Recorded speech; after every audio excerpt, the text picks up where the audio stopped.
You're muted, Tracy. Yeah, I saw that. So that was a deep sigh there. Yeah, it was. Off sprinting to the next engagement here. Yeah, I felt a little like that here recently too. I was planning to be there in the council chambers today, but that's not going to happen today. Yeah, I was too, and I thought, this works just fine.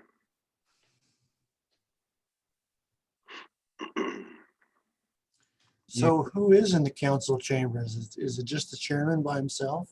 Looks like it.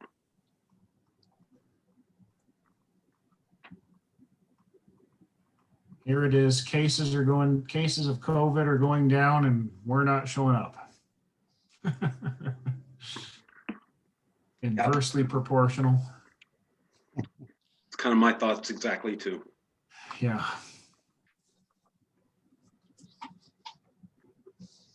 At least he doesn't have to sit there with a mask on because he's the only one there. Good point.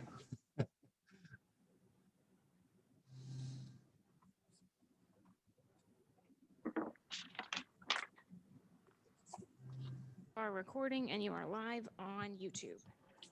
Thank you very much. Didn't feel right not having Tracy over here to my right. I'm with you in spirit.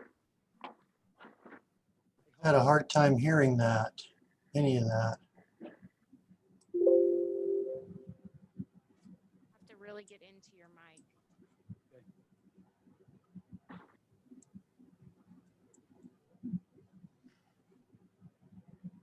I can't hear Miranda. Can anybody else hear her? Can you hear me? Barely. Oh, there we go. That just increased I volume. have to like really love these mics to be heard.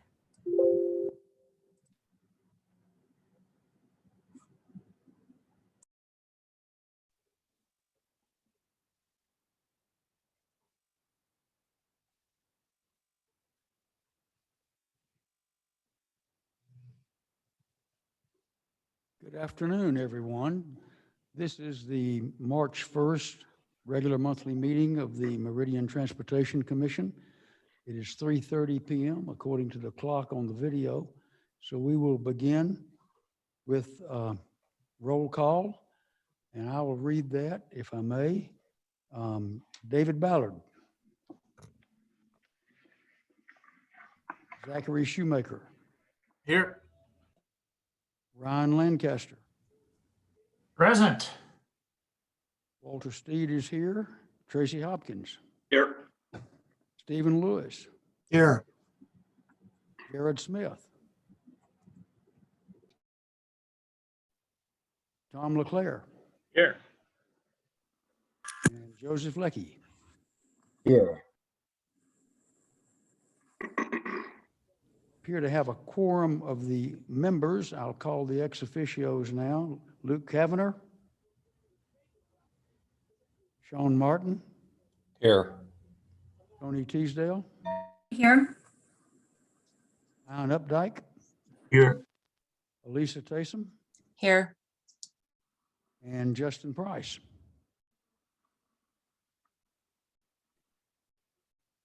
Okay, thank you all.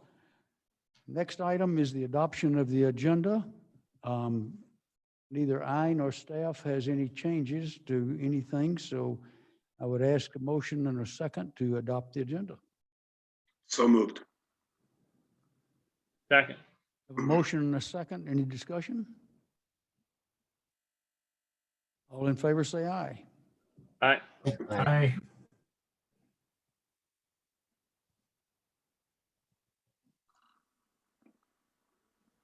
My mask on since David Ballard just joined us up at the dais.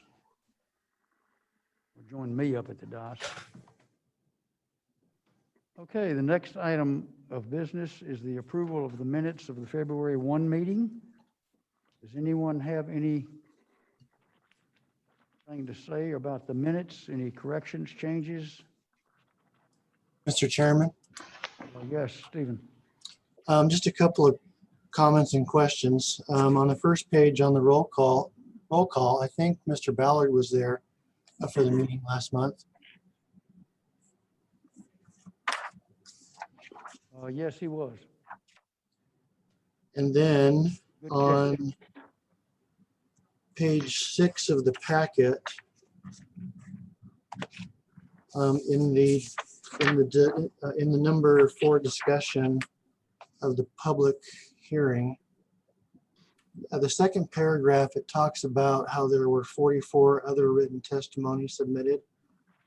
Is it possible that we could get a tally of how many of those 44 were pro and how many were con? I just asked that because everybody else before that who's referenced said they're against it. I thought it would be helpful just to know how many total were pro and how many total were con. Miranda? Mr. Chair, Commissioners, they are just qualitative comments, so they don't necessarily all say that we are for or against the ordinance. I did provide a link if you want to read them in their entirety. I can also do just a general pro-con tally. When I had tallied last month, and I apologize, I don't know that I have it with me, it was a significant number of those were opposed and about 5 were for. It was up to 45 opposed, 5 for, and significant others that were, it was unclear from their comments if they were for it or against it, or they were just looking for some clarification as far as including spur weighing and asking questions. So Okay, thank you. That's all I had, Mr. Chairman. Mr. Lewis, does that satisfy your question? Yes, it does. Thank you. Okay. Anyone else with comments on the previous meeting's minutes? Okay, I have one question, if I may, Ms. Carson. On page 2 of the minutes, it says that I introduced Sergeant Arnold. Do I know a Sergeant Arnold? I'm sorry, Mr. Chair, our previous police liaison was Sergeant Arnold, and it looks like that was a mistake made when the minutes were done. It was just a slip there. We'll get that updated. Okay, thank you, ma'am. Okay, that was all I had. If no one else has anything else, I would entertain a motion for approval of the minutes for February 1. Chair, I'd move to approve the minutes. Mr. Ballard made the motion. Do we have a second? Second. Mr. Hopkins, any other discussion? All in favor by aye, please. Aye. Aye. Any opposed? Minutes of February 1 are approved with noted changes. Next item is old business. The first item is a report about my report to the council last month on the Transportation Commission. It went well. It seemed to be well received. I did make the change Mr. Lancaster had asked about pointing out the wonderful presentations we have all seen from someone regarding roundabouts. One thing that I do want to pass on to you is at the end of that presentation, Council Member Treg Burnt asked me to thank the entire commission for all we do, and this is more or less a quote, and for our passion for transportation and also our desire to expand the commission's role in the community. So consider yourselves thanked and appreciated, and I'm sure that's the case with all the other council members and the mayor. So with that, we'll move. Chair, Yes, sir. I apologize. On the February 1 meeting, our minutes, Yes, sir. says that was provided for a signature by David Ballard, Chair. That has been picked up already. It has been changed as a Scribner's error, Okay. but I'm glad you noticed.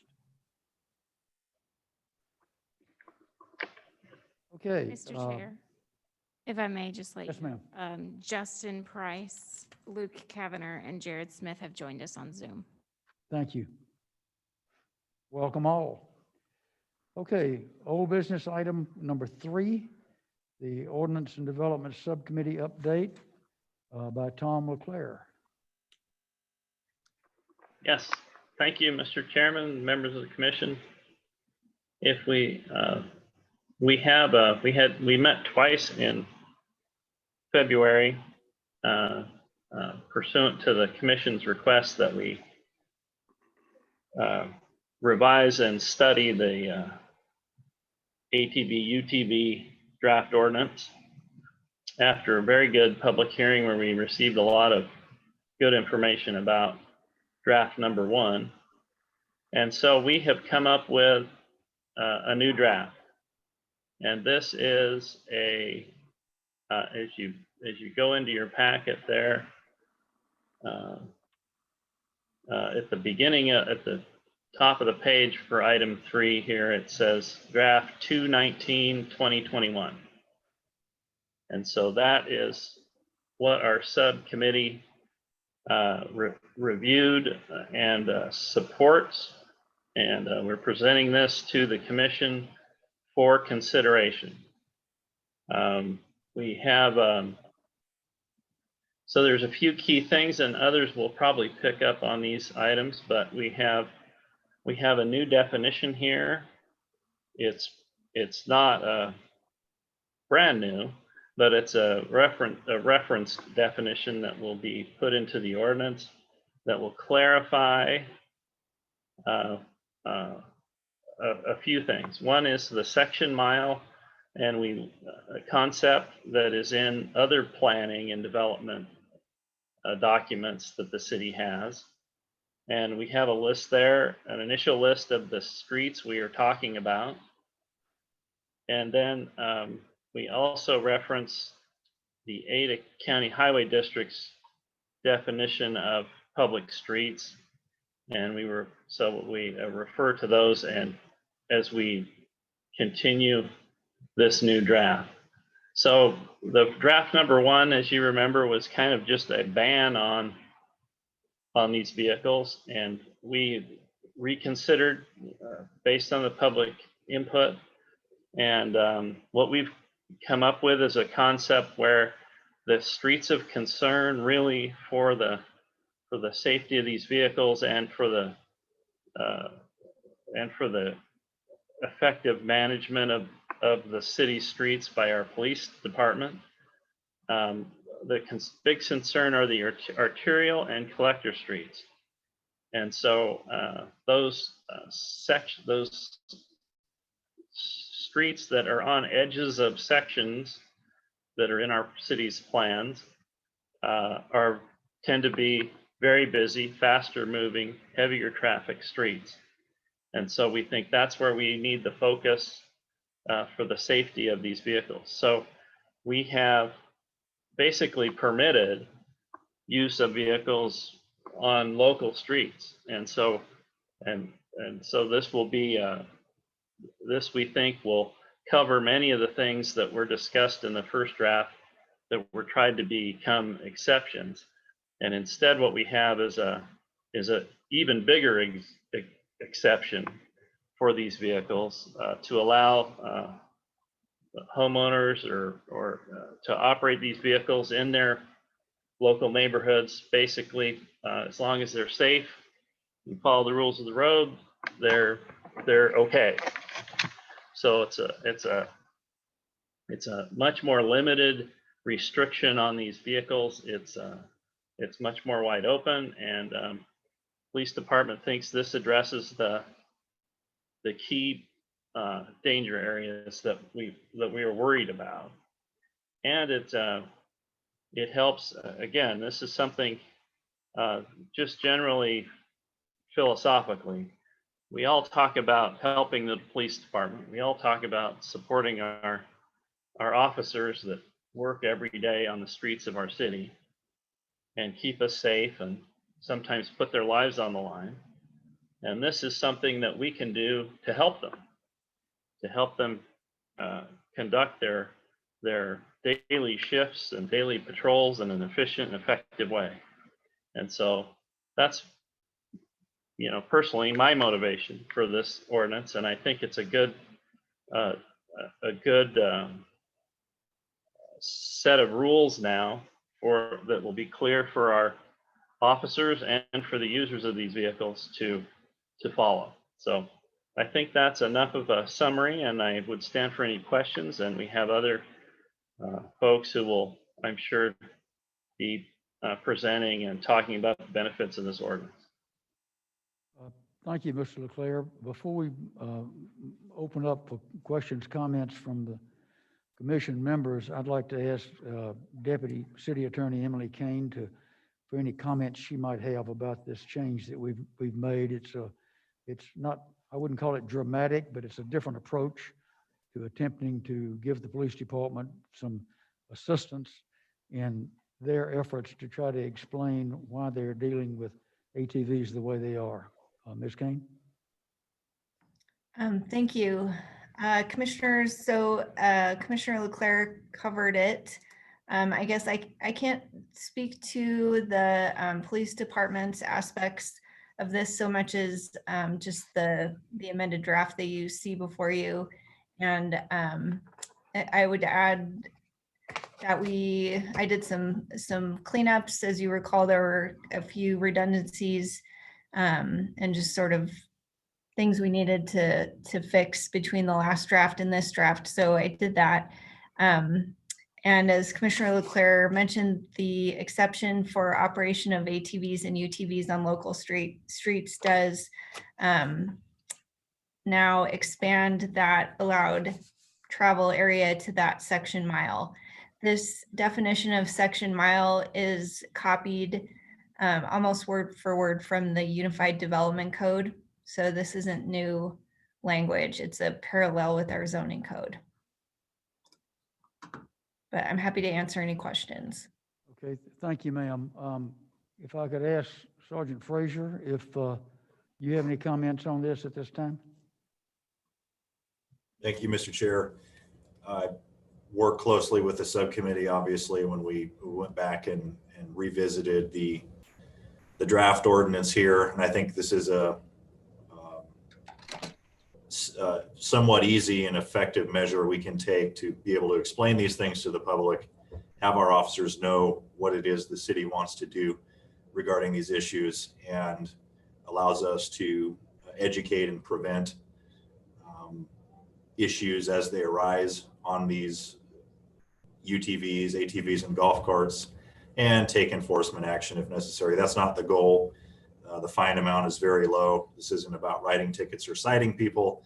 It's about having contacts with people, being able to point to the city code and say, you can't do this and here's why. And this makes this very easy to do just that. If I may, Sergeant, just a statement is have you clarify ATVs, UTVs are already banned on arterials and collectors in the city of Meridian, as well as on state highways and the interstate. Is that correct?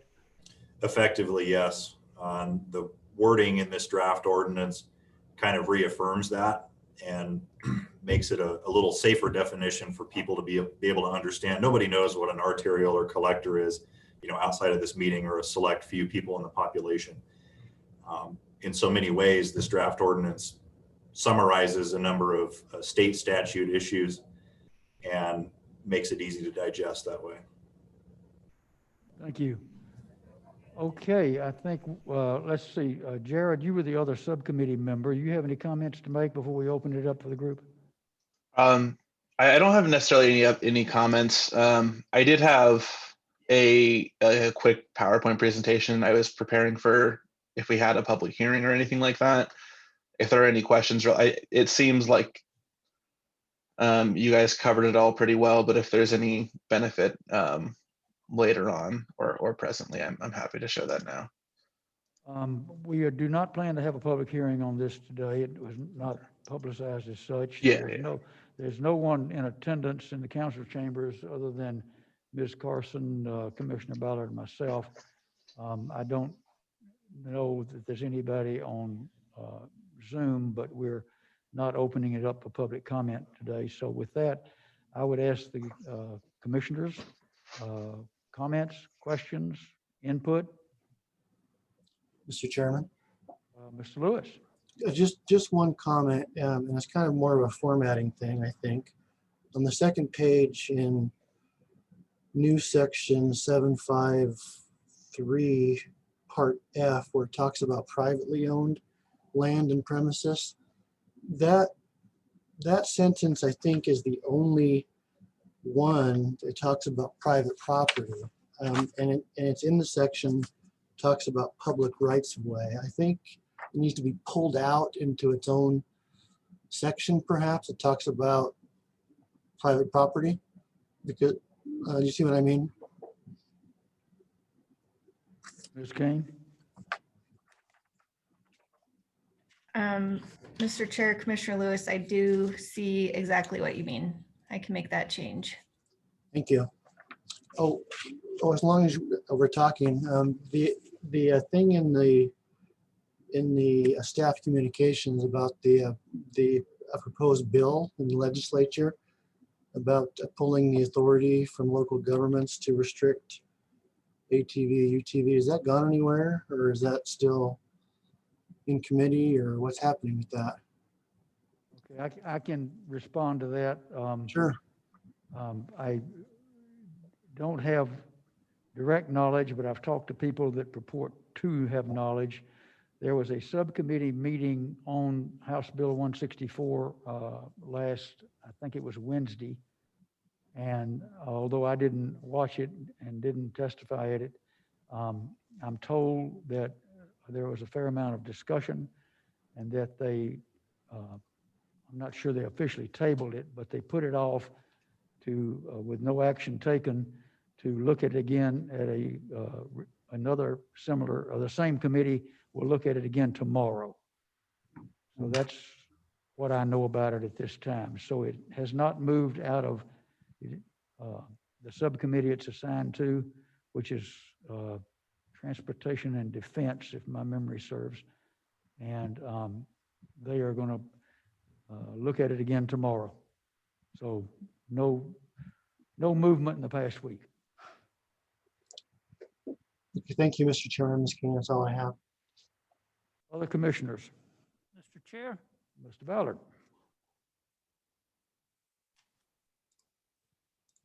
if I read this, if I own an ATV, I could operate it within the subdivision within which I live, but I could not go out onto any arterial or collector.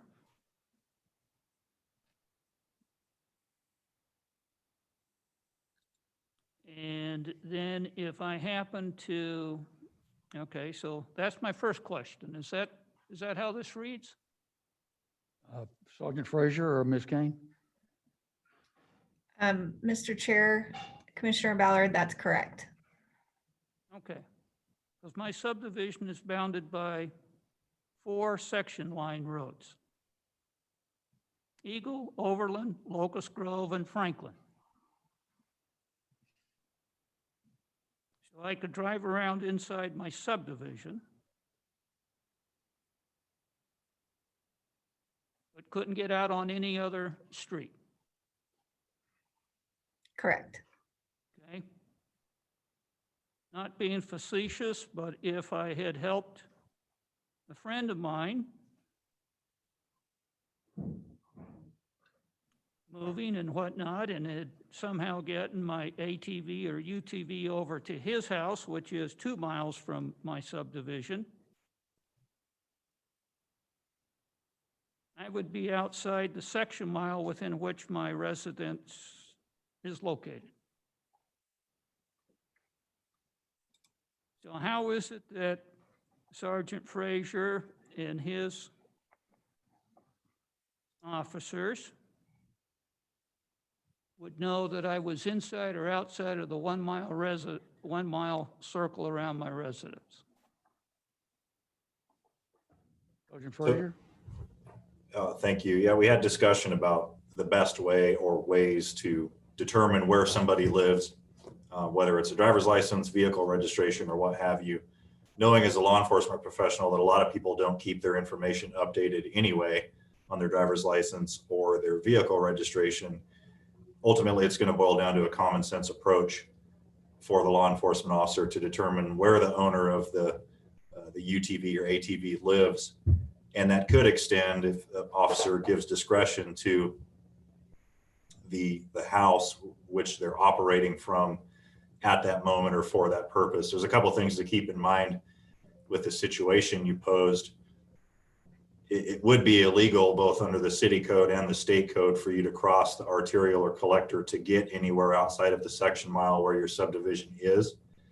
And the spirit of the law is to allow people to operate these vehicles close to home, basically, and not vicariously allow them or say that we would allow them to cross onto that arterial or collector roadway, which would take them outside of their section mile. So there's two things there.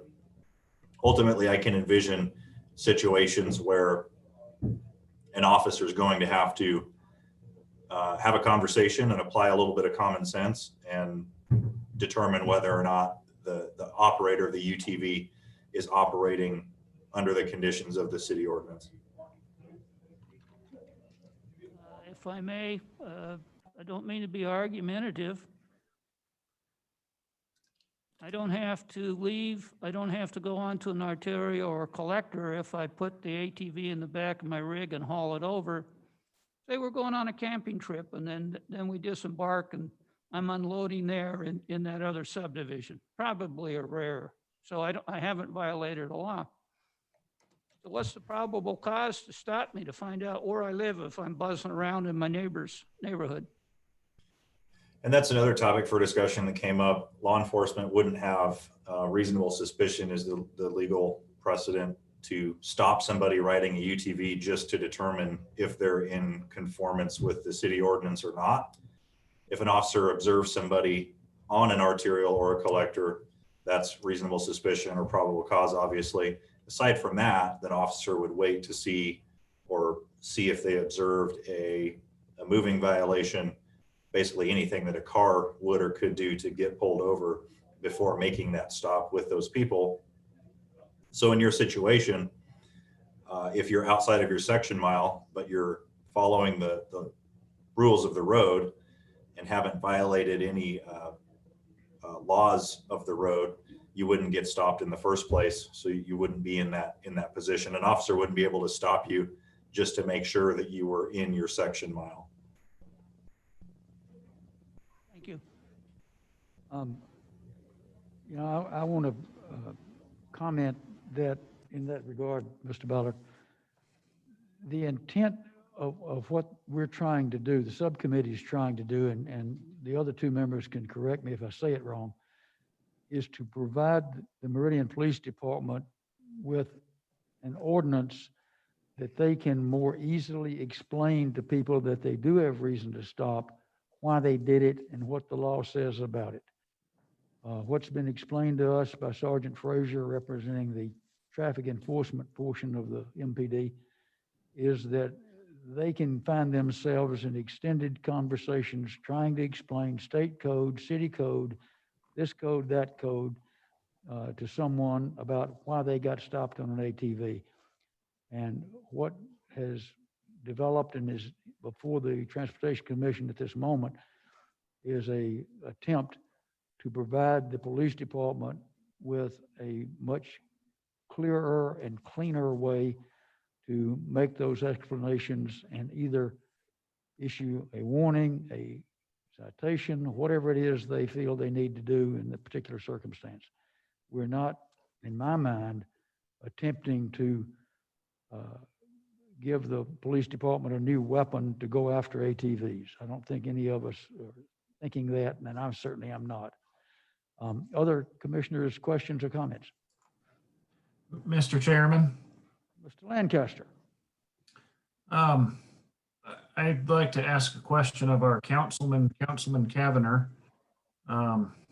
So last month at our meeting, I'm glad that Councilman Kavanagh weighed in because I was going to ask him to if he hadn't, but I guess I'll ask the same now. You know, what's the appetite of the commission, or I'm sorry, the council on this potential ordinance?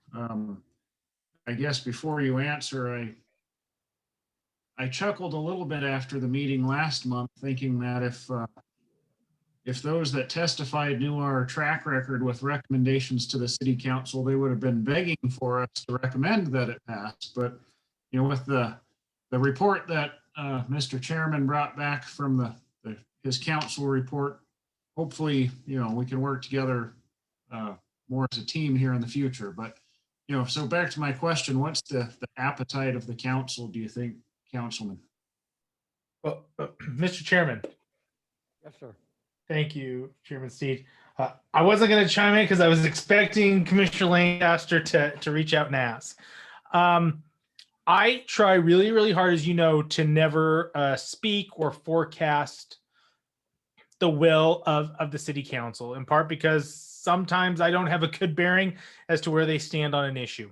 This one is unique because it has generated a fair amount of communication to the city council, both leading up to last month's Transportation Commission hearing and following. And obviously earlier, I think Chairman Steed, you spoke about the action that's occurring at the state legislature. I, on my own, have reached out to a couple of our neighboring municipalities to follow up on some of the public testimony that we heard in your meeting to make sure that what was being shared during the public testimony was accurate and how those neighboring jurisdictions are handling it. And it's a mixed bag. A city council member from a neighboring jurisdiction didn't even know that they had a law in place. All that to be said is that I'm not sure what I think. The council will always have an appetite to discuss, debate, and have a public hearing based on a recommendation from one of our commissions. However, I do think that the at least pending action of the state legislature clouds what that process would look like. And the challenge, I think, for you as a body is you meet monthly and our legislature is meeting daily and things are rapidly shifting and changing. And so should there be action taken at the state level, although I believe that to be unlikely, that could have a dramatic impact on what you are bringing forth. So all that to be said, if this body brings forth a recommendation for council, we will give it the due credit and debate that it deserves. But I'm also not completely confident that something like this would necessarily be supported by the council. It's a tough issue, I think, because there's so many outlying factors, that it's not one of those things that I think could be germane that you bring forth and council adopts. This one would require, I think, a significant amount of debate. Happy to answer any follow-up questions by anybody in the body as well. Thank you, council member. Mr. Lancaster, does that help? It does, Mr. Chairman, and I'd like to ask another question, if I may, unrelated. Yes, sir. Well, I guess it's related topically, but not to the council member's response. Anyway, my question is, so I do see this bill being on the House Transportation Committee's agenda for tomorrow. I'm curious if anyone from the city commission or anyone related to this conversation is planning to participate in that discussion and testify on the bill. Mr. Chairman, I may be able to provide some insight on that. Yes, please. Thank you, Chairman. Very appropriate question, Commissioner Lancaster. In addition to my role on the city council, I also serve as a district board member for the Association of Idaho Cities. And within that role, our board meets a couple times a week to discuss all the pending issues at the legislature that have some type of a fingerprint on local jurisdictions. And this has been an issue that the AIC board has discussed at various times over the past, probably about 3 weeks right prior to this bill being introduced. At this time, the AIC board is taking a stance of neutrality on this particular piece of legislation. I think that you've had some conversation at the AIC board, both about some structural concerns of the proposed legislation, as well as to the legislative intent. And so as a result, as far as I know, there won't be anybody there tomorrow speaking in favor or in opposition representing the Association of Idaho Cities. In addition, the city of Meridian does have, we have a contracted lobbyist that helps us on various issues. To my knowledge, because AIC hasn't taken a a role, and in part because we didn't want to get in the way of the process of the Transportation Committee in Meridian. I don't believe our lobbyist has taken any action on this as well. Okay, thank you. And Mr. Chairman, if I can ask one more question here.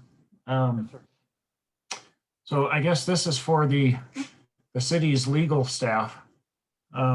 So this bill would strike the part of the statute that allows a political subdivision of the state of Idaho, meaning county, city, whomever.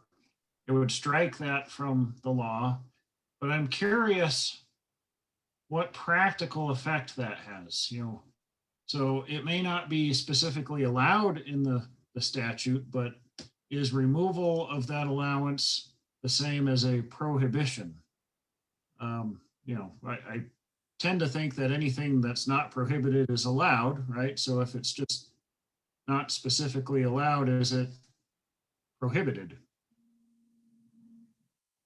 Ms. Kane? Thank you, Mr. Chair, Commissioner. So this is House Bill 164. It allows it, so it does away with the distinction between the controlled access highways and local roads, and then also removes the ability of political subdivisions, so of course cities, to otherwise regulate those vehicles. So they are then allowed everywhere. They would be allowed on all streets within city limits. ITD would maintain some authority to regulate their use on state highways, but that would be it. Okay, I guess as a follow-up, Mr. Chairman, so removal of that particular code would restrict the city's ability to pass ordinances with regard to ATVs and UTVs. Is that correct? That is what I understand Ms. Kane to say. Okay, Yes. thank you, Mr. Chairman. Mr. Chairman, Mr. Ballard? maybe this question was answered earlier. Under the current state statute, are ATVs and UTVs prohibited from operating on arterials and collectors? Ms. Kane? Mr. Chair, Commissioner Ballard, yes, they are. They're currently prohibited. Yes. Okay, thank you. Other commissioners?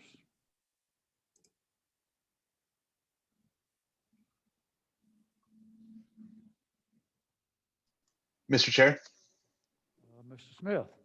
I do think, and correct me if I'm wrong, this is as I recall, Mr. Claiborne expressing to us, I don't know if, I didn't see anywhere in the packet or anything. I do think it may be beneficial, just for clarity for the rest of the commission. He did convey to the subcommittee that the bill that we're talking about being heard tomorrow, that is not his, the ATV association does not have a part in that.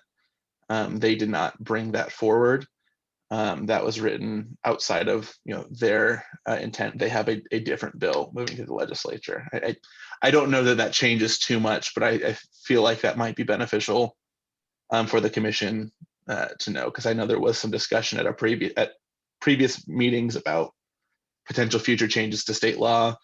And so I wanted to be clear that that's not necessarily the changes that Mr. Claiborne and his association were pursuing.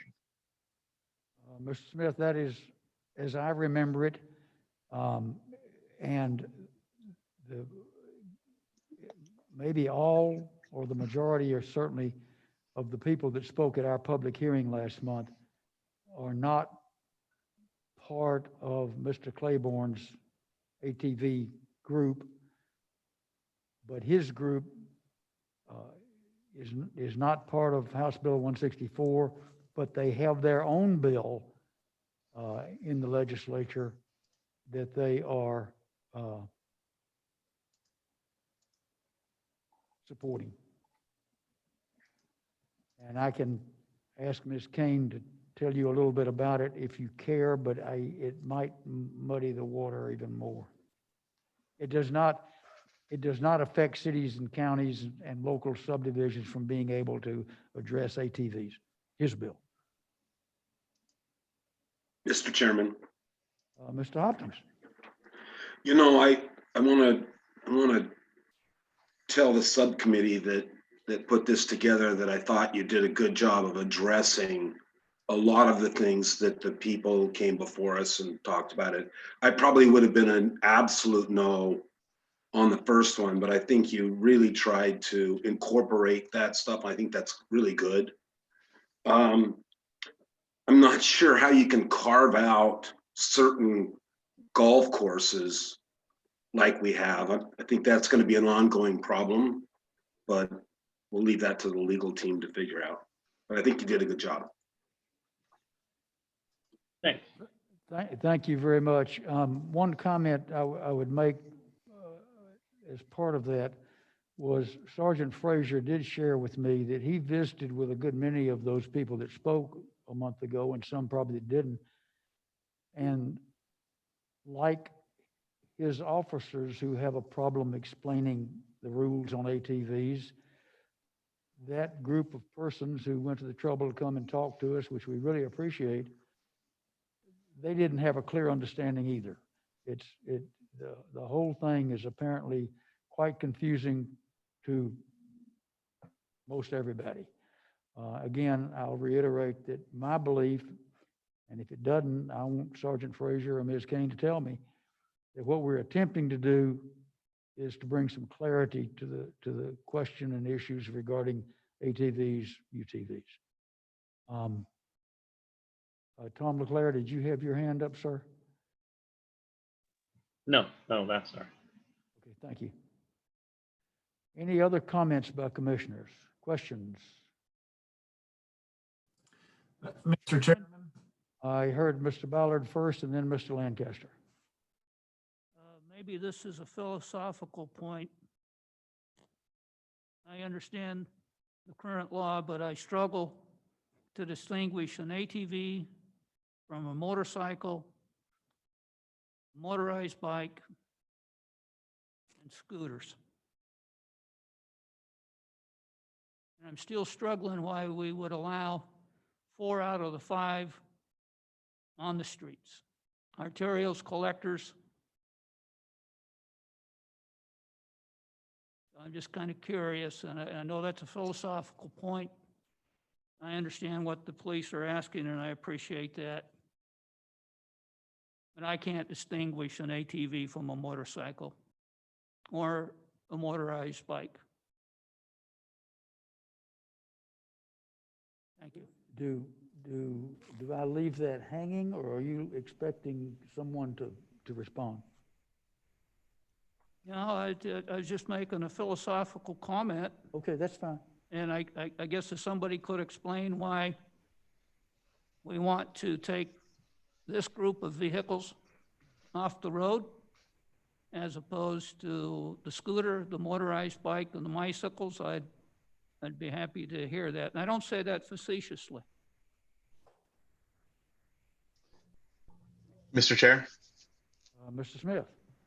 I'd be happy to. I mean, again, this is just my opinion. There's no definitive case, but after the public hearing, I actually looked into this a bit more. I think one thing that is different about ATVs and some dirt bikes and types as well is the different tire and different suspension structures. I think are serving entirely different intents. I know that Mr. Claiborne in our subcommittee meeting discussed with us about how ATV tires are not almost to my knowledge and to his statement are generally not made for public roads. They tend to be made for off-road purposes, and so they have different functionalities and different capabilities and things like that. They are missing some safety features that I think even some motorcycles do have regarding braking systems and things of that nature. So I don't know that there's a bright line that we could point to saying that's the thing. But to my knowledge and in my opinion, I think there are some certain things that in the design and the general use of the vehicle that change some of the safety characteristics of it, if that makes sense. Thank you. Other commissioners, comments, questions? This is not on the agenda with any proposed action. I'm not sure without looking at Mrs. Kane as to whether any outright action would be appropriate, even if somebody wanted to propose one. So with that said, I'm not going to look for a motion on anything except to say, Ms. Kane says somebody could, I'll entertain it, I guess. Ms. Kane? Mr. Chair, it's listed on your agenda as an update. The update's been given. I think establishing next steps would be appropriate, but I'm not sure that action at this point really would be. Thank you, ma'am. So with that, the chair would entertain someone proposing a next step. Mr. Chairman, Mr. Hopkins. so based on Commissioner Smith's statement, there's plenty of Jeeps and trucks that are running our roads right now that have pretty aggressive tires on it. So I don't know that the ATV, UTV community would take that as a valid argument, because I mean, there's a lot of aggressive tires out on the streets right now that are made mainly for off-road use. So I'd be a little careful making that statement, because I think you'll have a lot of people standing in line to argue that point with you. But having said that, I think my opinion is we wait and see how these bills go through the legislature and see if we really want to do anything to put Meridian at odds with what's happening. That's my opinion. Thank you. Mr. Chair, Mr. Smith. I think thank you, Mr. Hopkins. I understand there's some room for disagreement there, so that's fair. I would like to gauge, I guess, the idea of an additional public hearing. I guess my thought is, if we're essentially waiting, on the state legislature, is there any benefit to gathering additional feedback while we wait? I don't necessarily want to spend too much time and impede any of the commission's other priorities. But that is a thought that I think might be worth considering. If Councilman Kavanagh has any input about timelines and the city council's willingness, or if anyone else has any thoughts. Mr. Chairman. One moment, please. If we're not going to take any action today, and if we're just looking for next steps, and no one has yet said to send it back to the subcommittee to grind on it some more, the legislature, I know they all want to leave by the end of March. They may not, but I would like to think that House Bill 164 will be decided one way or the other, or modified before we meet next month. So with that being said, when I have the planning meeting with the mayor the week before our next meeting, we can certainly talk about whether or not, based upon what's happened at the legislature, if it has happened, a public hearing might be in order or not. That's just my thought. Any more next steps from anybody? Mr. LeClaire, you've done a good job of running the subcommittee. Are you looking for more work right away, or? Well, Mr. Chairman, thanks for recognizing me, and our committee. there's a few options. We first of all wanted to present this revised ordinance and see, is there any interest in this at all? Do we want to continue this effort or not? And so if this ordinance seems like what we want to do, but we want to wait till the legislature's done, the commission, I suppose, could, postpone it for 1 month and then take up this same issue again. If they're excited about this ordinance and want to advance it,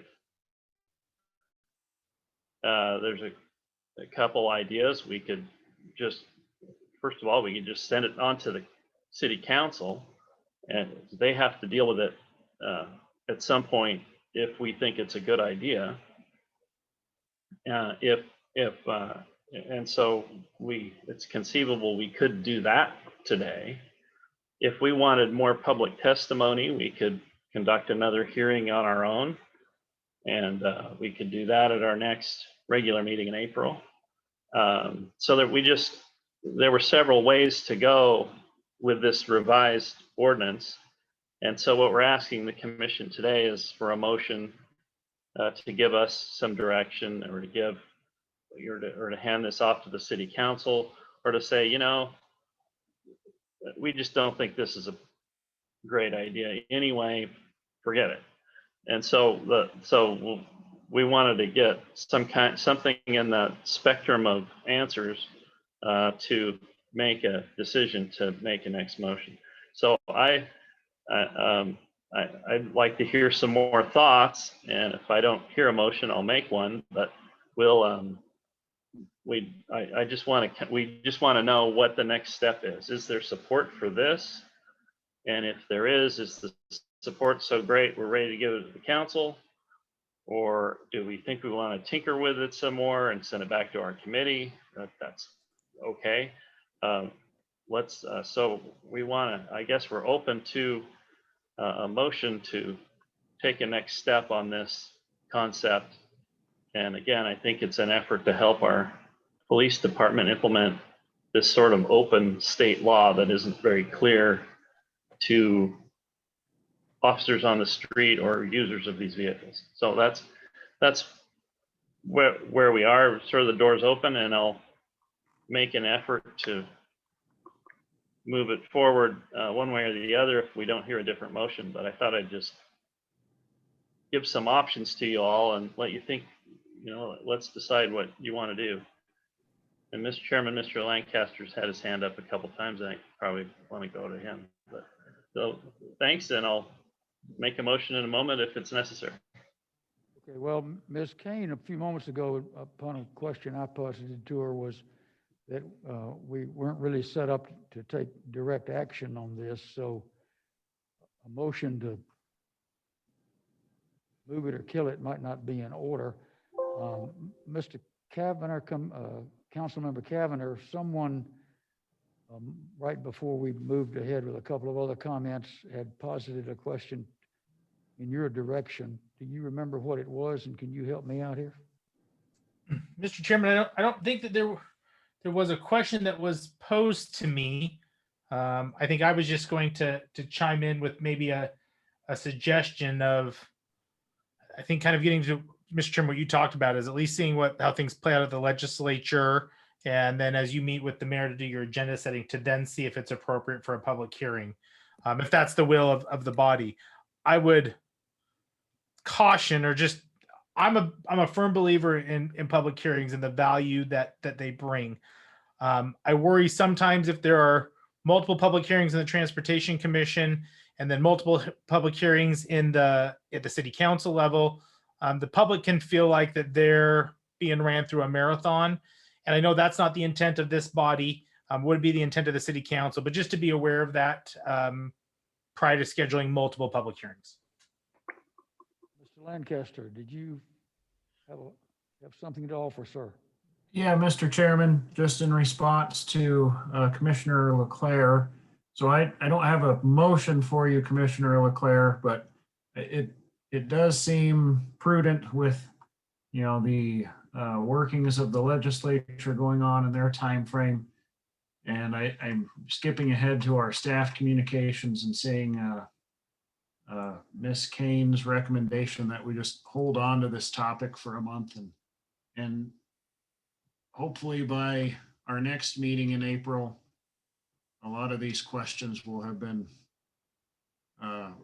resolved one way or the other as far as what the legislature is going to do. So I guess that's my feedback for you, Commissioner Leclerc. Not a motion, but feedback is, let's just hold for one more month and reconvene, hopefully with new information. Anyone else? Mr. Chair? Was that Mr. Smith? Yeah.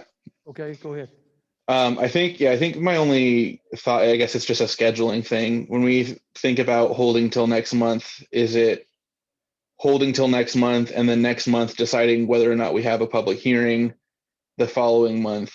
I guess is my thought. I know at the previous meeting, Councilman Cavanagh said, it was his hope that we move quickly on this. I know there are circumstances that have obviously changed quite a bit since then, but I guess it's more of just a balance of the two.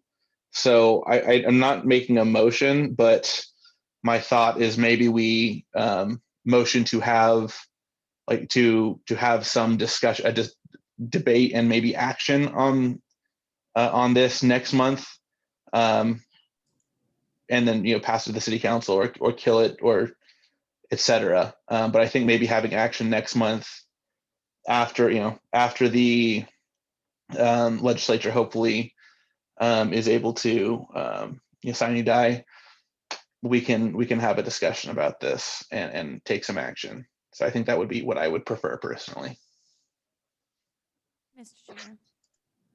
Mr. Chair. Yes, ma'am. I believe, and Emily can correct me if I'm wrong, but I believe for a public hearing, they wanted the clerk's office, and it might have been legal as well, wanted us to give 2 weeks notice for that hearing. I think that we're only required to do 5 days. I think Emily might have to correct me if I'm wrong on that, but I know they requested us post it 2 weeks in advance of the hearing last time. So that does kind of cut the week before a meeting wouldn't be a place where we could really decide that and have a lot of time to get it out for the public to know that that hearing was coming. Okay. Mr. Chairman, Mr. Lancaster. I will concur with what Commissioner Smith said. Hopefully, within a month, we're able to give go, no go, or thumbs up, not thumbs up. In light of what Councilman Cavanagh, I don't think that, we necessarily schedule another public hearing with our commission, but I agree that I'd like to move, either forward this to the city council with our recommendation or kill it altogether. I agree if the legislature has done its business by next meeting that we act.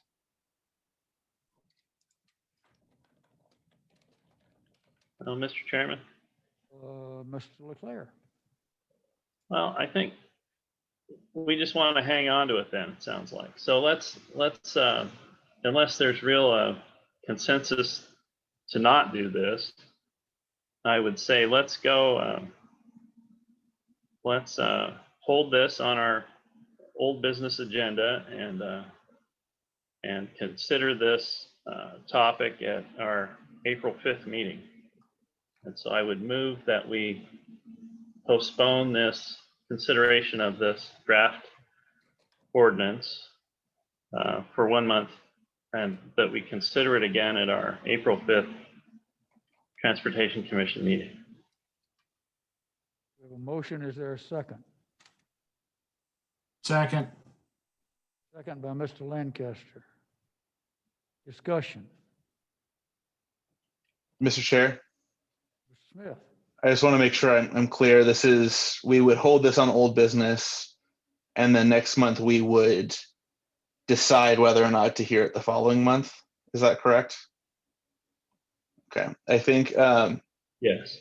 I'm not wedded to the idea of hearing it next month. I would prefer to actually take action on it next month if possible.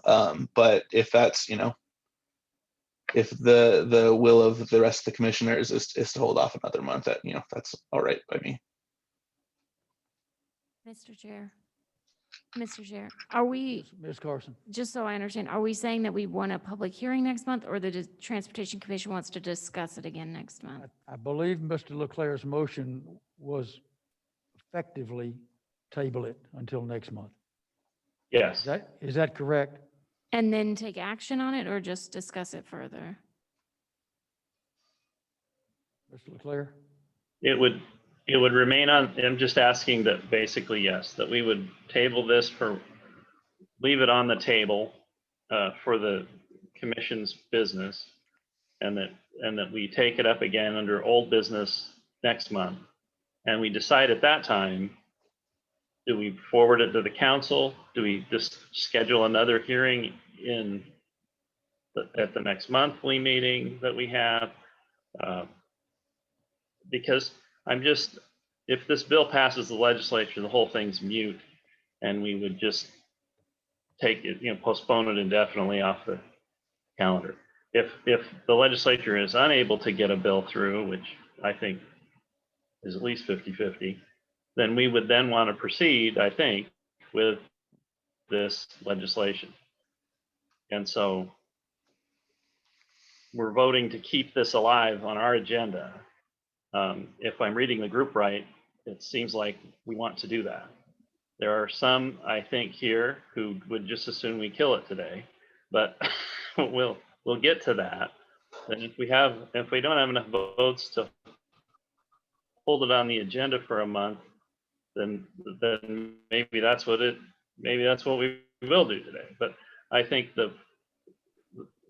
from what I'm hearing from the group, there's maybe a majority that want to keep the door open to maybe consider this.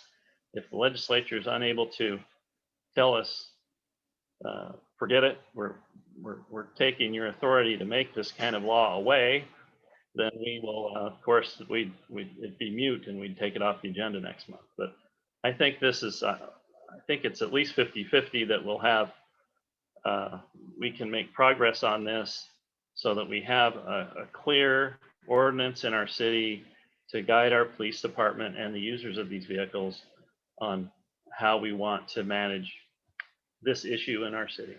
And so for now, because there's pending issues in the legislature, we're just kind of postponing this a month, and then we'll take it up again. If the decision is to hold a hearing, that would happen a month later. So, and we didn't want to drag this out, but I think we're kind of stuck with the legislature's actions to follow what they're doing, because they have, in our state, they have home rule authority over us. And so they can tell us, forget it, you can't mess around with this ordinance, we're going to take it away from you. So that's a lot of discussion about basically just a motion to postpone this 1 month and leave it on the agenda, and then decide if we want further hearings, if we want to take further action, or if the whole thing's mute because this bill in the legislature goes through and takes our authority away. So that's a description of what I understand our motion is. Any other discussion on the motion and second? Mr. Butler. Mr. Chair, there is the pending motion, but I would, looking down the road a bit, no pun intended, we're an advisory committee. We make a decision to make a recommendation or not make a recommendation to the city council. The city council, I believe, would struggle with these same issues or consider the same issues that we are discussing today. So I get it if we table it, but at some point we make a decision. Do we push this to the city council for them to work with it, to let them go through that process? we're not the ones that make the decision whether or not this is good ordinance, bad ordinance, or whatever. They're the ones that make the call. So I would just, I'm keeping that in mind moving forward. But we need to get something to city council at some point. With that, I would ask the chair call for the question. We had a call for the question. All in favor of tabling this to the next meeting, say aye. Aye. Aye. Aye. All opposed? Nay. Mr. Smith is opposed, correct? Yes. And everybody Respectfully. else was in favor, Ms. Carson. Okay, thank you all very much. Somebody told me one time this is learning how to make sausage. Okay, next item on the agenda is the Transportation Prioritization Subcommittee next steps. See, we went ahead and gave you what we expect from you on this one. So I understand from an email earlier today that Jared Smith has been, has either volunteered, been elected, or shanghaied into becoming the chair of this 4th subcommittee. And when I was told that, I asked him to be prepared to tell us if they have a plan moving forward. Mr. Smith. Yeah, Mr. Chair. Yeah, I figured drawing straws over Zoom would probably be a little less than effective. So I voluntold myself. So with that, we don't have any clear next steps. I'm going to be looking over the process, and I imagine we'll be meeting sometime this coming month to discuss, the future prioritization, project prioritization, and to start, proactively collecting information around those. And to develop a plan for assessing them going forward. We have nothing, hard set at the moment, but looking forward to working with the other fine gentlemen on the committee or subcommittee. And that's it for now. Okay, thank you very much. With that, Ms. Carson, I would ask that this item appear on the next month's agenda. Not as a next steps, but as a report from the committee, whether they've met or not, just to let us know where they are. Since I would like to think that I can take credit for having thought this was a good idea, I'd like to continue to keep the eye on them to do some stuff. One piece of information I would give the subcommittee group, members, that this is the first year that ACHD has asked Valley Regional Transit to come in with a prioritization list. And they have their executive committee just approved that at their meeting at 11 o'clock this morning. If you'd like, I can get you a copy of that so you can see what they have on their mind. I believe there's only one item that's in Meridian. The others are primarily Boise, but there's another group that's weighing in, and the fact that VRT overlaps all the different cities in the whole county and so forth, they've got a little different perspective than we would just from Meridian. Okay, thank you. With that said, Ms. Carson, transportation projects update, please. Mr. Chair, members of the commission, the transportation projects update starts in, oh, sorry, I'm on the wrong page. It starts on page 16 in your packet. So I'll, as usual, go over a few items and stand for any questions you may have. So the integrated 5-year work plan that the Transportation Commission worked on was sent to council, and they sent it off to ACHD with a few minor revisions. If you would like to see that, it will be posted on the Transportation Commission webpage as our 2021 priorities list. Moving down the Eagle Road, Amity to Victory and the roundabout has begun. ACHD after some conversations between the city and ACHD, ACHD is including shark teeth and additional signage in the design at the Rome crossing.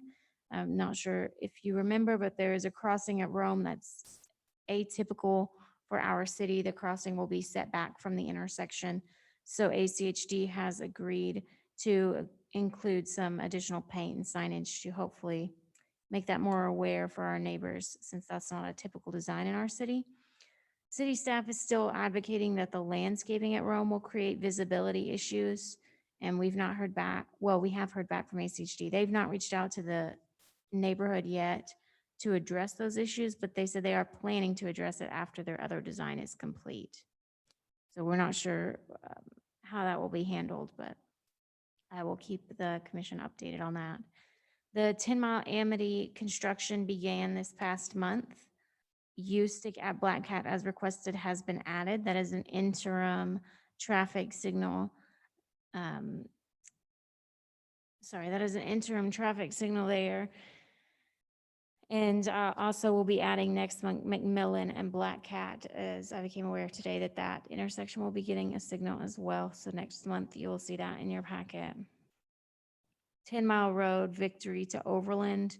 The design of the bike facility is changing to sidewalk level bike lanes behind the back of the curb. Moving on to page 18, Fairview and Locust Grove. Just want to let you know that design conversations are still ongoing. Bike lane treatment is still being discussed. ACHD has also hired a consultant to provide recommendations for how to handle bike crossings. So that consultant will be involved in the design process on that. The Amity and Locust Grove Road interim signal.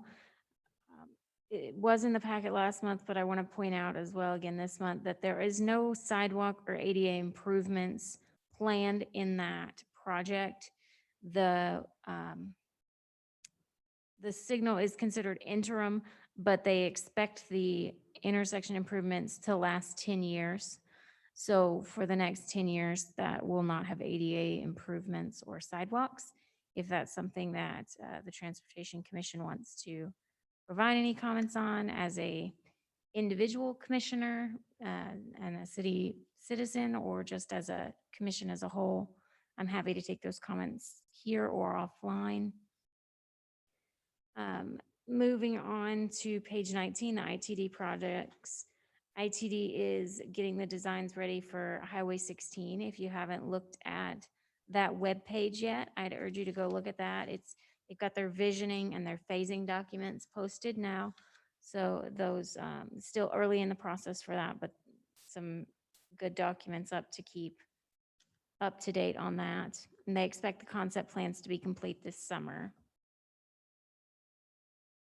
And that is all I have on the projects update, and I'll stand for any questions. Any questions of Ms. Carson regarding projects?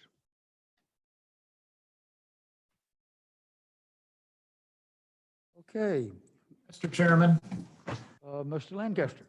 I do have one quick question. So I see again in the staff communications at the end of the packet that there's a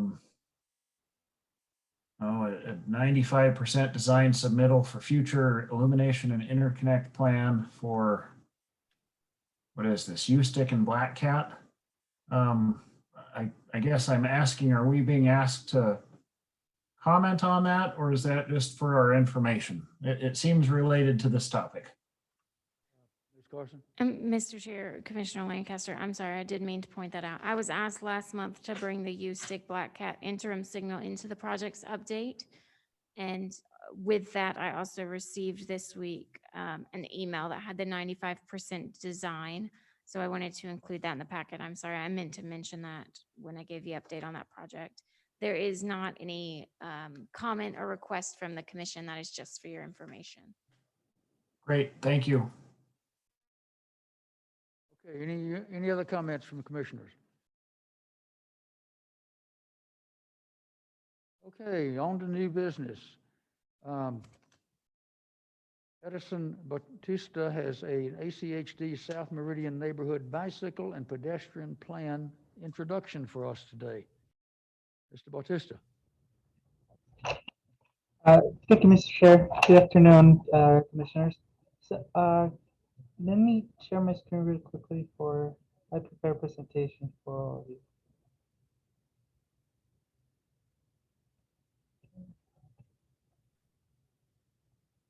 you. Can you see my presentation?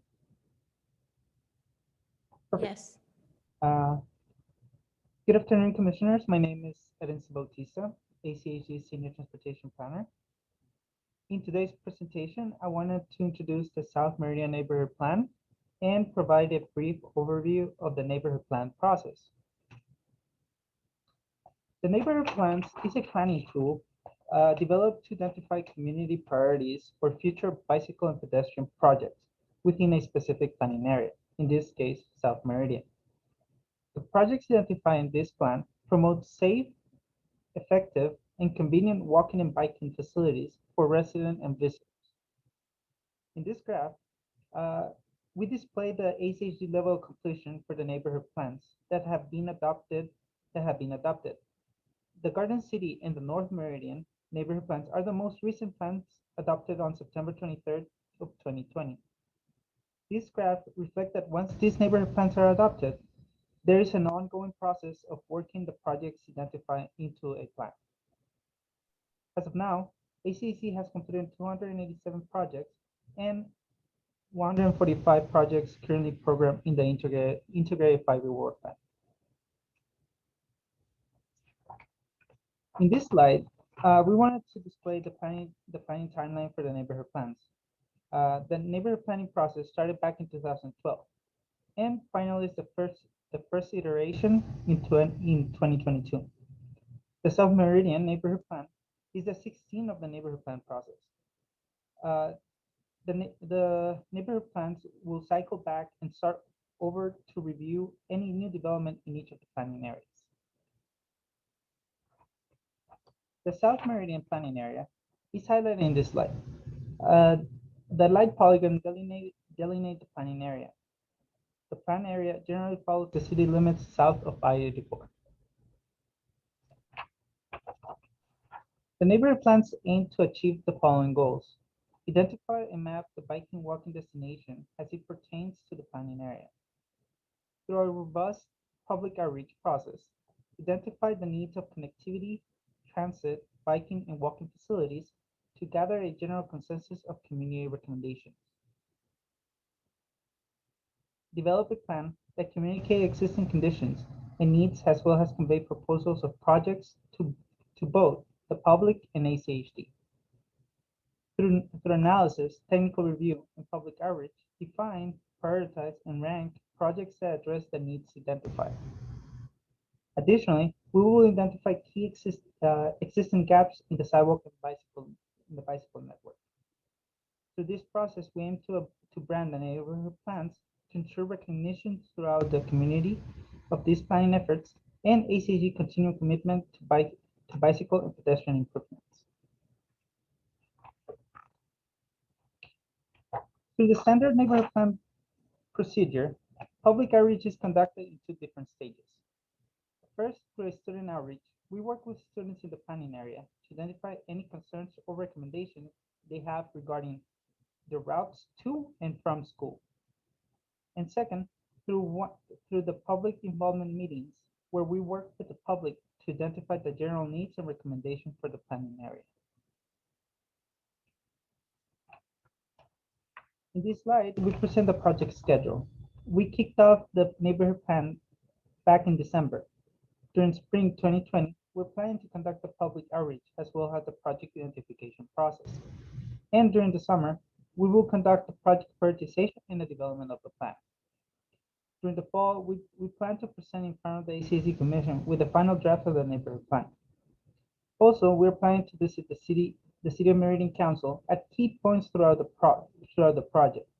And with this, I conclude my presentation and I'll stand for any questions.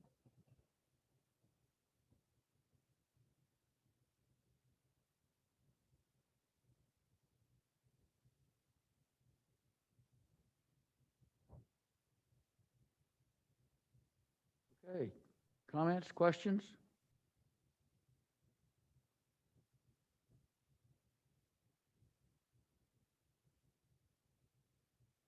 Okay, hearing none, Mr. Bautista, if you have nothing else, I'll thank you very much. Thank you for your time. We appreciate it. Keep us posted, please. Okay, the next item is downtown alleyways. We've been looking forward to this for a while, and I understand Ms. Boshier is going to be the one to speak on this. Is that correct? Yes, I am here and I have a slide deck to share if I may. Please.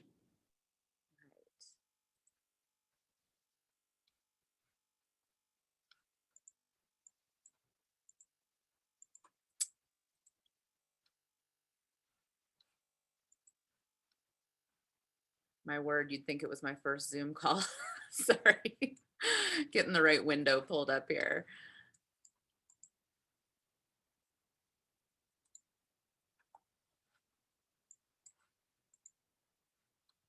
There we go. All right. Well, thank you, Mr. Chairman and commissioners, for having me back today. Just wanted to kind of share, oops, but not in that way.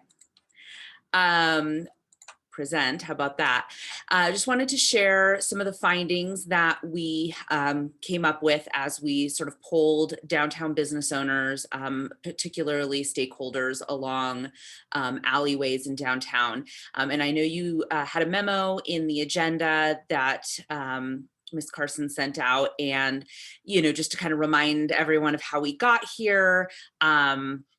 There were some requests, I think, made of the city to add some signage to an existing one-way alleyway. And so the question kind of got volleyed around a little bit of like, is there more to be done here? And I think the short answer is yes, but the longer answer is, you know, it might not be time to make a sweeping recommendation. So I wanted to go through the feedback we've received so far and what I think next steps should be. So just kind of as a reminder for everybody about what the Meridian Downtown Business Association is all about, is we are about making Meridian a vibrant destination in the heart of the Treasure Valley. And we are doing that through promoting economic and cultural vitality in downtown Meridian. And so one of the things that has been a very hot topic for our organization is activation of alleyways. So, you know, not only has this been a question of how are alleyways being used now? Are they safe? You know, are there problems? Do they need more signing? It's also, you know, opened up a larger conversation about, you know, are there some better ways that we could be utilizing our alley space to make them more pedestrian friendly and really use them to activate our community?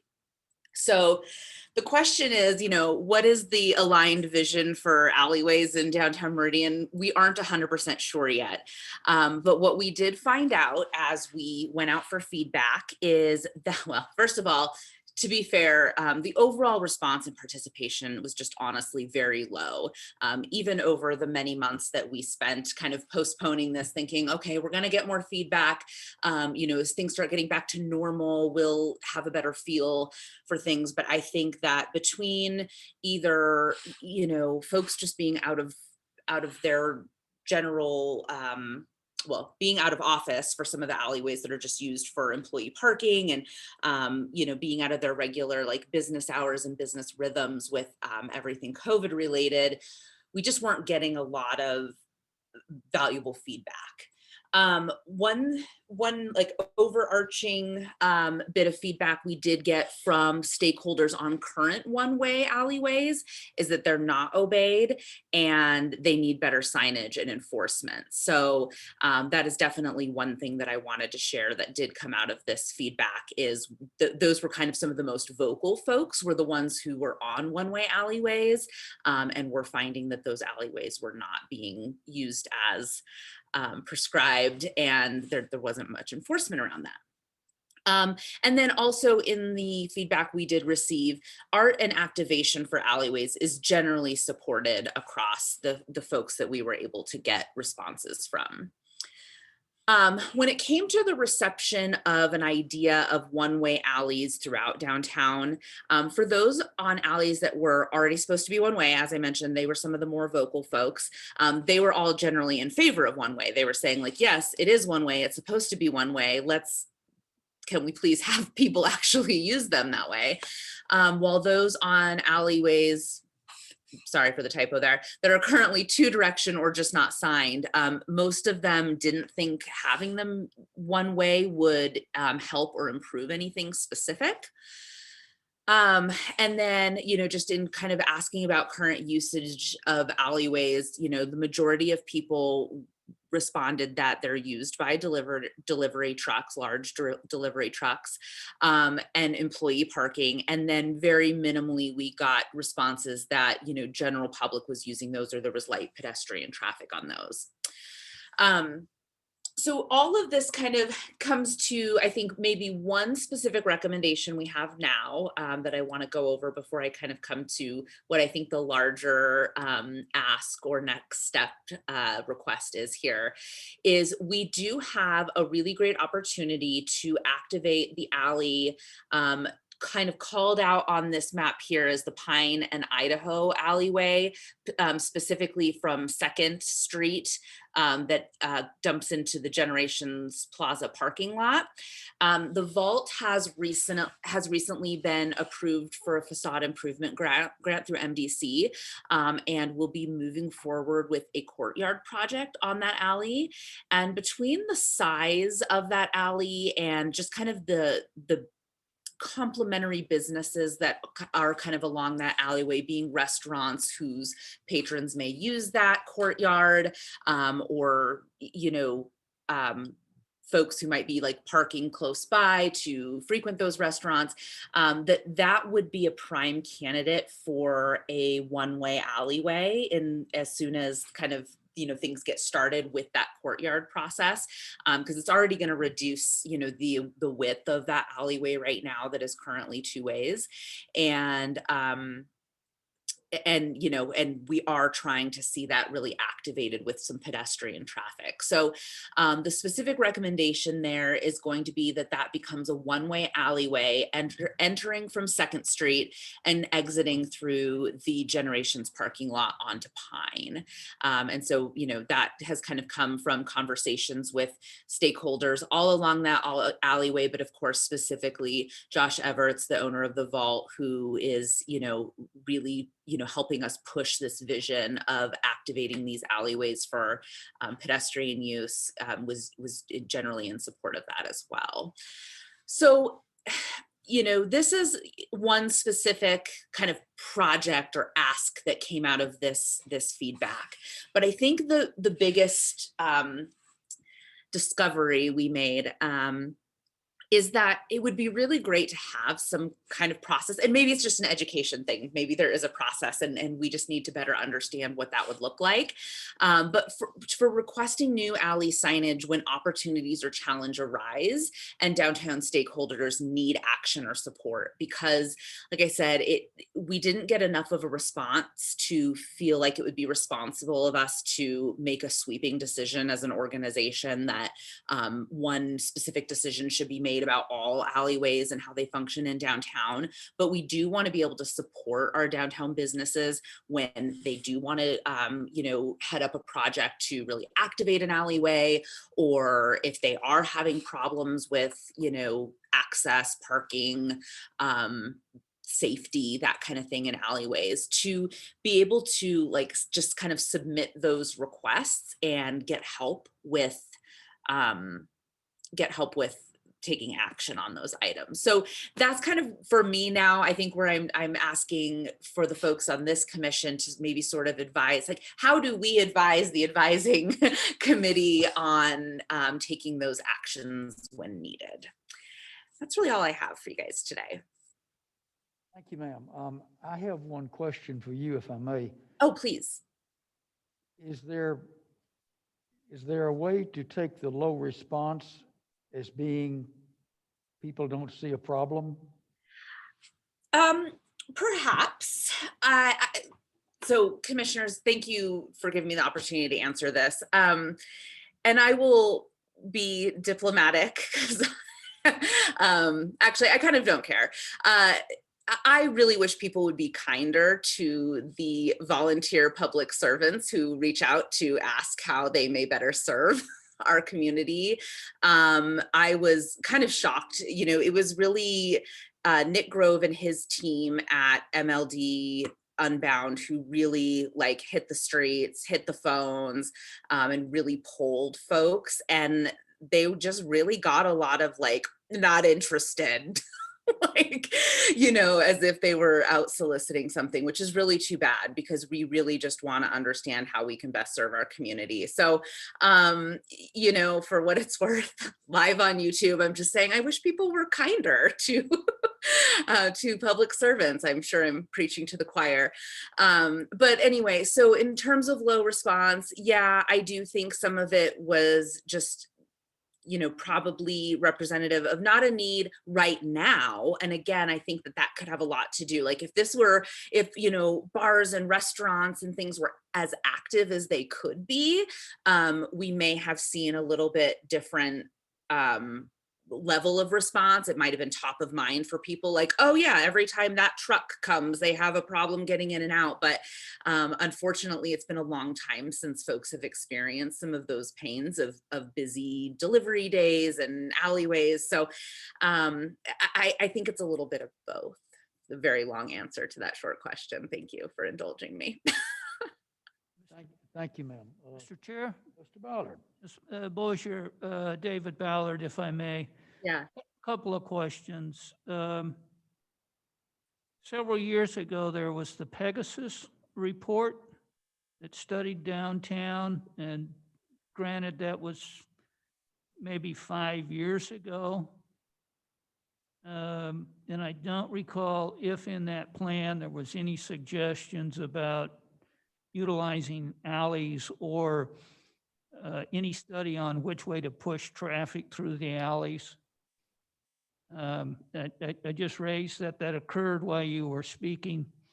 The second question, those alleys that are currently posted as one way, was there municipal authority or law enforcement authority that posted those signs, or did those signs just go up? Commissioner Ballard, to answer the latter question, I honestly don't know what that previous process was, or who the like enforcement authority on that would be. I would presume the police department, but it gets into that private.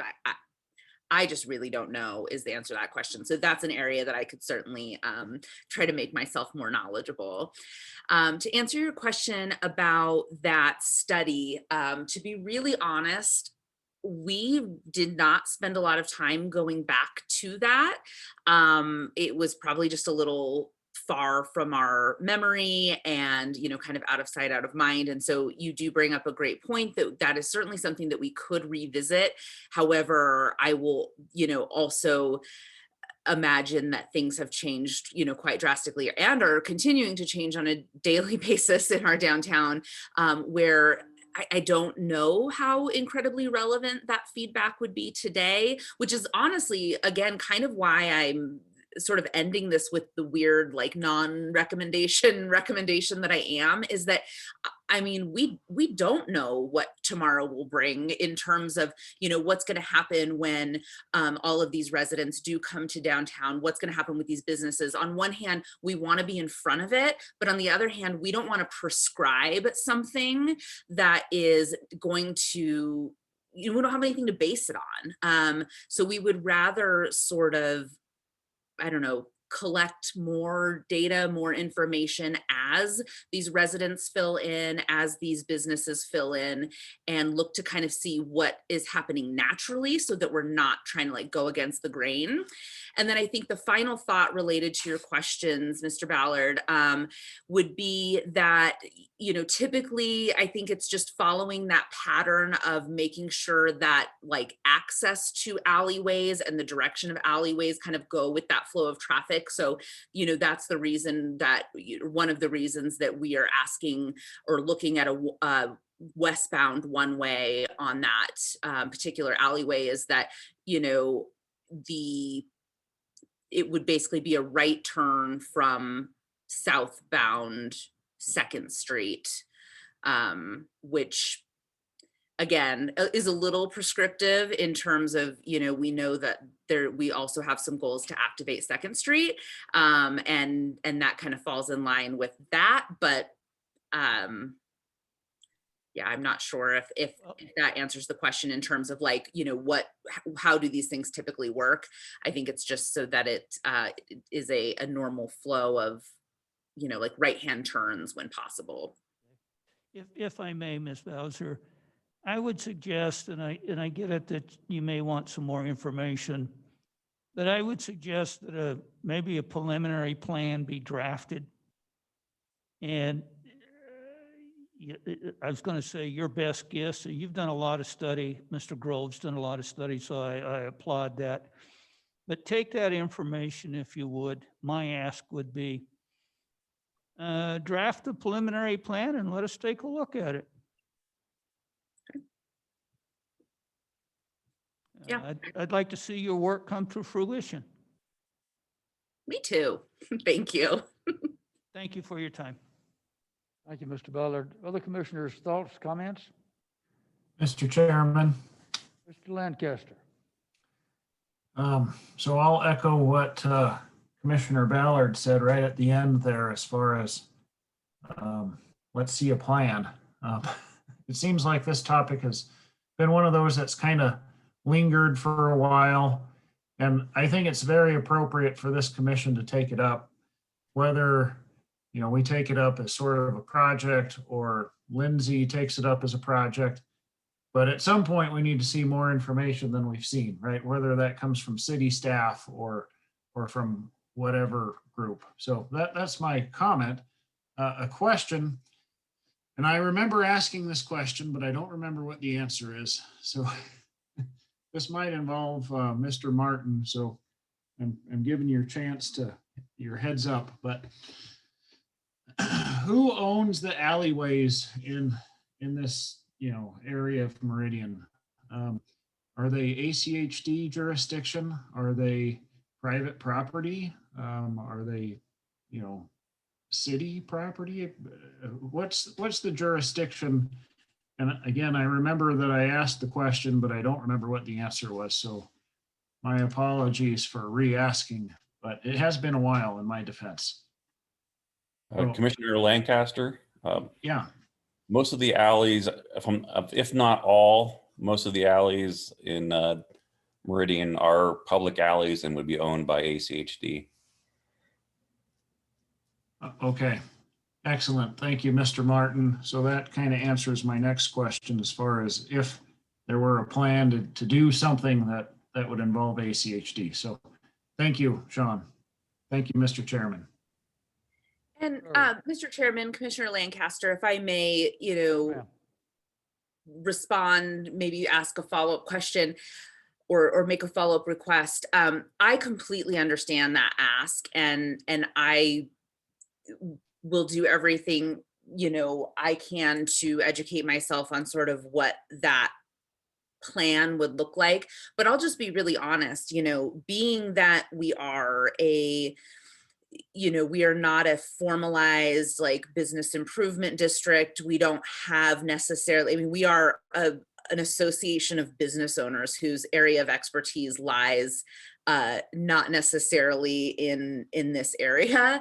I would maybe ask for help in or some kind of template format that this commission would be looking for us to move forward with making a more formal plan that would make any sense to people who are experts in this area. Mr. Chairman. Mr. Ballard. Ms. Bowser, or Bowser, excuse me, I've known you a number of years and I should get your last name right. I apologize. Let me suggest that we have a conversation, or you have a conversation with Mr. Martin and ask the appetite, if you will, of ACHD to have a dialogue with you. And maybe if they can identify what you could propose, if they own the dirt and within the city limits, what would be acceptable to them, and see if we can bring a plan along those lines. And Mr. Martin, I'm not putting any words in your mouth, but hopefully that would meet with your acceptance, or you can tell me what would meet with your acceptance. Sure, Commissioner Ballard, that would be fine. as far as, ACHD goes and which direction the alley goes, we really leave it mostly up to the city and the landowners, because recognizing that the directions the alley go are really more of a function of the land uses, more so than the transportation needs. But we are definitely open to any dialogue that needs to be done. I guess the only thing I would say is ultimately any recommendation that comes to ACHD, we prefer it comes from the city rather than, individual landowners. We don't want one landowner to say, well, I want it this way. Another landowner say, I want it this way. And then, we're kind of left in the middle. So if there was to be a recommendation, it makes sense for it to come from the city. Mr. Chair. Yes, ma'am. Lindsay, if you want to reach out to me, sorry, this is Miranda Carson. I'm not sure if I'm even on the video, but if you want to reach out to me, I'm city staff. I can help with kind of facilitating that conversation with ACHD. We would need their approval to go from a two-way to a one-way, so. Thank you, Ms. Carson. I appreciate that. I will definitely be reaching out. Ms. Belocher, I wasn't trying to put any more on your plate, but I was just trying to see if we could take this next hurdle or push it along, because like I said, I'd be interested. I see some energy coming to downtown, and you're part of that. So I want to encourage you in those efforts. Thank you. Other commissioners, comments, thoughts? Mr. Chairman, I'd just like to thank Lindsay for her presentation. Thanks for coming back to us. Thank you. Ms. Carson, were your comments such that we wait and see what transpires? Yes, Mr. Chair. So it sounds like for the Pine, Idaho alley plan, we are making a future meeting topic is what it sounds like. And then also for the downtown alleyways in general, are we wanting to continue that discussion in the future, or are we going to take that off future meeting topics?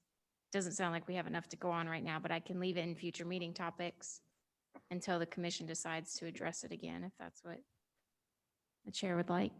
Would leaving it in future meeting topics suit the commissioners? I see several affirmatives Will do, Mr. Chair. and one thumbs up, so it looks like we're there. 2 thumbs up from Commissioner Ballard. Okay, thank you, ma'am. We appreciate it. Thank you very, very much. Okay, if Sergeant Frazier is still with us, and I see that he's on the screen, there he is. Do you have anything for us that doesn't have anything to do with ATVs, sir? A couple of quick things. I told you last month we were doing an aggressive driving campaign with OHS. That concluded mid-month. Next month, we're looking at doing it'll be an in-house traffic enforcement mobilization for cell phone usage, which we still see is on the decline in Meridian, thankfully. We also see a lot more people being smart about how they hide using their cell phones while they're driving. And we'll see what we can do about that. Also wanted to touch base briefly on a traffic crash we had last week where a gentleman died at the intersection of Meridian and Calderwood. I know that's spawned some discussion at the mayor's office, ACHD, and ITD as well. I don't know if you all have heard of that or have any specific questions. Unfortunate circumstance. When we look at the data from that intersection, I'm surprised we don't have more crashes there than we do. There's been about 20 at that specific location and about 120 in the general area in the past several years. But this gentleman, the investigations revealed he was trying to cross Meridian Road, which is 5 lanes. The center turn lane was in play. There was vehicles there, and he miscalculated what it would take to get across Meridian Road and was struck by another vehicle on Meridian Road. So that's what we know about that. Our office has been asked by the mayor's office and talked a little bit with ACHD about the issue. There's a lot of traffic at that intersection. There's also a speed zone. The speed changes in that area from 35 to 45 to 55 as you're going southbound. And we see people routinely going faster than 45 through that intersection. It's pretty close to the 55-mile-an-hour zone.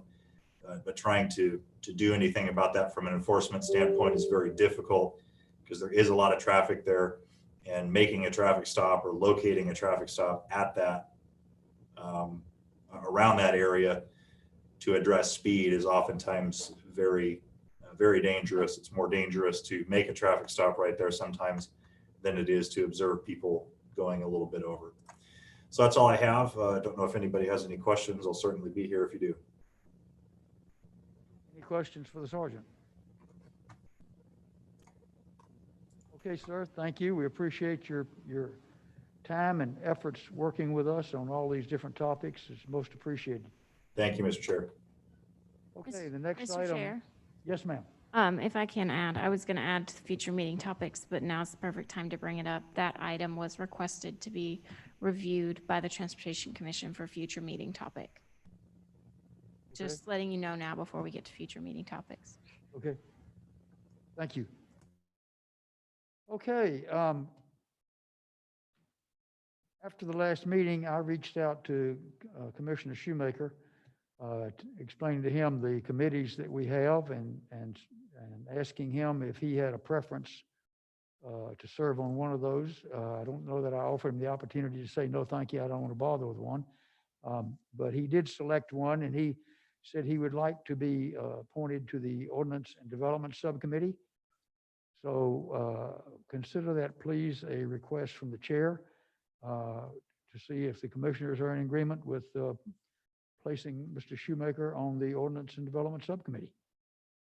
Sounds like an excellent plan. Mr. Ballard likes it. Any other comments? That's a motion, Mr. Ballard.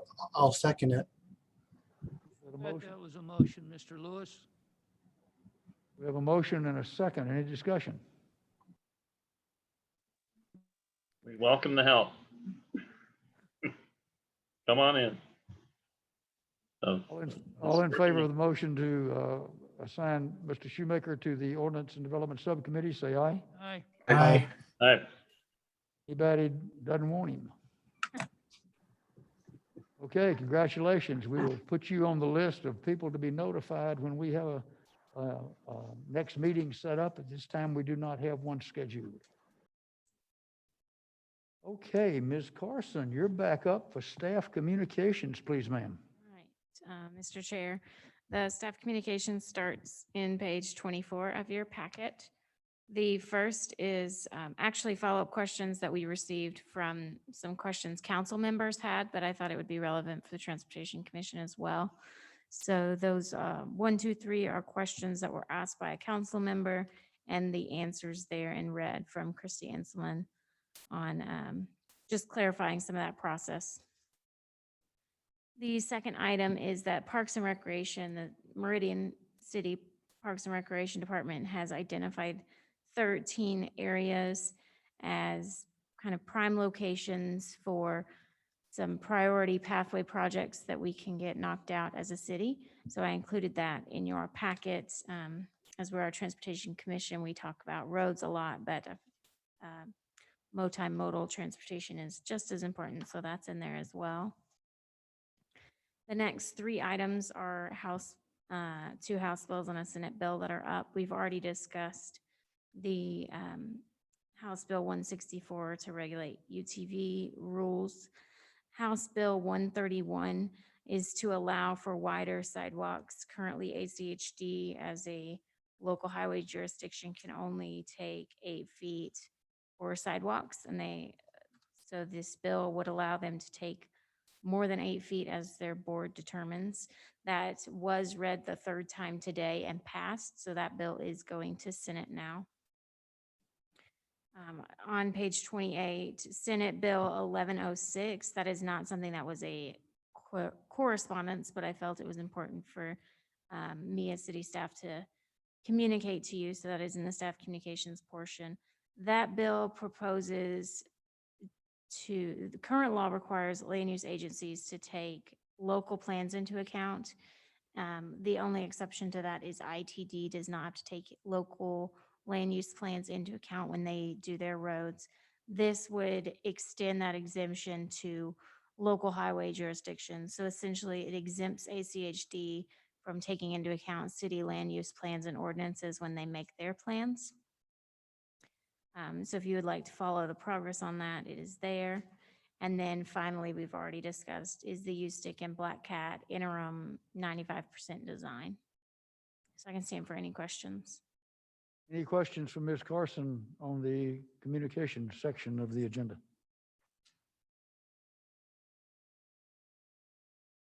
Thank you, ma'am. I do not hear any. Okay, that concludes our agenda with the exception of encouraging you to take a look at the future meeting topics and get excited about those. I'm waiting for Main King Crosswalk. That was on when I first turned up at this place, and I'm still waiting to see what that one is. Does anyone have anything else for the good of the order this afternoon?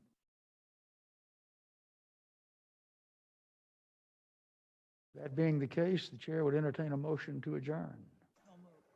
Mr. Ballard made a motion. Do we have a second? Second. Second by Mr. Lewis.